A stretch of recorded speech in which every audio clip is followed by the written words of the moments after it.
নমস্কার বন্ধুরা, আজকে আমি বেশ কিছু সবজি নিয়েছি বিভিন্ন কালারের।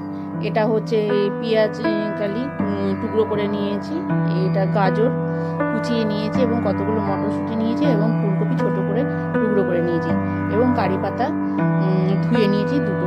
এবার যতগুলো লাগবে পাতা ততগুলো আমি ছিঁড়ে নেব। এই রেসিপিটা সবারই খুব প্রিয় এবং এটা খুবই স্বাস্থ্যকর খাবার। তা আমি একটু ইউনিকভাবে বানানোর চেষ্টা করতে চলেছি। গ্যাস অন করে দিয়েছি এবং এটা আমি দুপুরে বেগুন ভেজেছিলাম, সেই তেলটাই রয়েছে।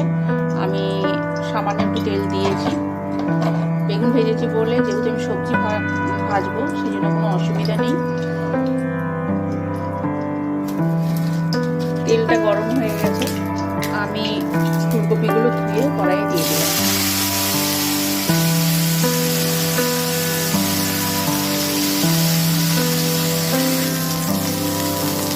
এই সময়তে গ্যাসের তাপমাত্রাটা কমিয়ে রেখেছি এবং বেশ কিছুক্ষণ একটু নাড়াচাড়া করে তুলে দিতে হবে।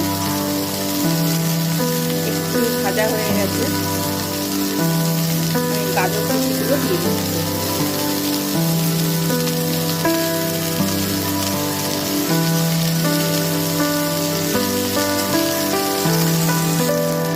প্রায় 1 থেকে 1.5 মিনিট হয়ে গেছে। এবার মটরশুঁটিগুলো আমি দিয়ে দেবো, সেই সঙ্গে কাঁচা লঙ্কাটাও দিয়ে দিচ্ছি। আপনারা আরও বেশি ঝাল দিতে পারেন, শুধুমাত্র আমাকে একটা লঙ্কা দিতে হচ্ছে আমার মায়ের জন্য।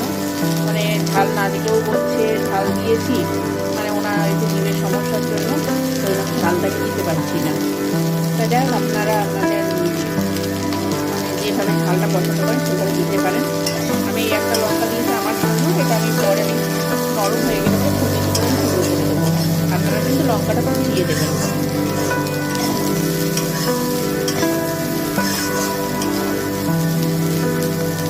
এখনো লবণ দিইনি।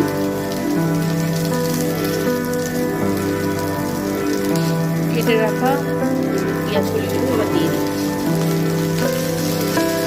ফুলকপিগুলো আমাদের নরম হয়ে গেছে, প্রায় মানে ভাজা হয়ে গেছে, নরম বলবো না, লাল লাল করে ভেজে নিলাম।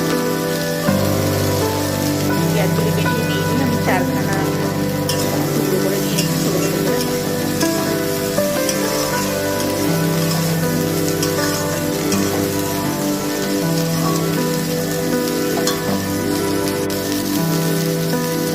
স্বাদ অনুসারে লবণ দিয়ে দিচ্ছি, সামান্য হলুদ,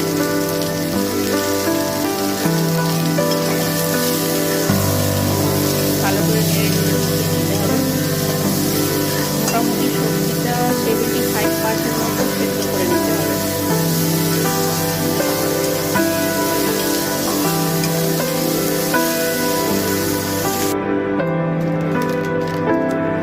সবজিগুলো ভাজা হয়ে গেছে, এবার আমি সুজিটা দিয়ে দিচ্ছি পরিমাণ মতো। 2জন মানুষের জন্য দিলাম। ওটা কত 200 গ্রাম সুজি ছিল, মোটামুটি 100 গ্রাম মতো দিয়েছি, 100 গ্রাম মতো রাখলাম। এটা আমি হালকাভাবে ভেজে নিচ্ছি, খুব বেশি কড়া করে ভাজার দরকার নেই।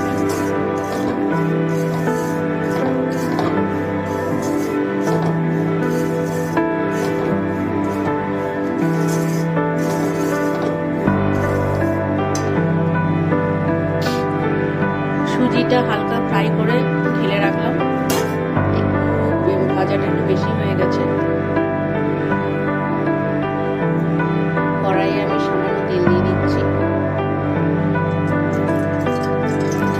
1 টেবিল চামচ মতো তেল দিয়েছি।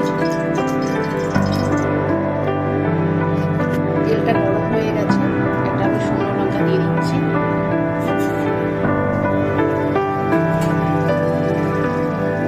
সর্ষেটা দিয়ে দিচ্ছি, হাফ চামচ সর্ষেটা কালো সর্ষে দিয়ে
লঙ্কাটা দেওয়ার কারণ হচ্ছে গিয়ে এতে আমি বেশি ঝাল দিতে পারিনি। প্রথমেই বলেছি যে মা ঝাল খেতে পারছে না, এই শুকনো লঙ্কাটা আমি আমার উপমাতে আমি মিক্সড করে নেবো। ভালো করে মেশানো হয়ে গেছে, এবং এটাকে আমি জলে হালকা করে ছিটে দিয়ে করে নিতে হবে বাকিটা, নইলে পরে একবারে জল দিলে পরে জড়ো বেঁধে যাবে, এটা সবাই জানে।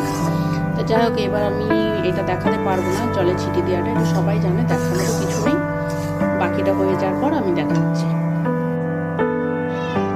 রেসিপিটি একেবারে কমপ্লিট আমার হয়ে গেছে। অল্প অল্প করে জলে ছিটা দিয়ে এটা করতে হবে, এটা সবাই জানে। সুজির উপমাটা কীভাবে করতে হয়, একবারে জল দেওয়া যাবে না, সেটা সবাই জানে। এটা মানে বলবো একটু ঝালটা কম হয়েছে, কাজটি বলেছি। এমনি মোটামুটি সবই ঠিক আছে।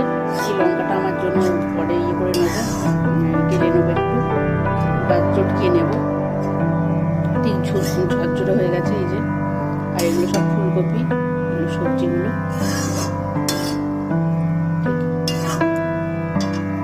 নেক্সট ভিডিওতে আবার দেখা হচ্ছে, নতুন কোনো রেসিপি নিয়ে আসবো। Tata, bye bye. সাবস্ক্রাইব করুন, শেয়ার করুন, লাইক করুন, অবশ্যই কিন্তু কমেন্ট করতে ভুলবেন না।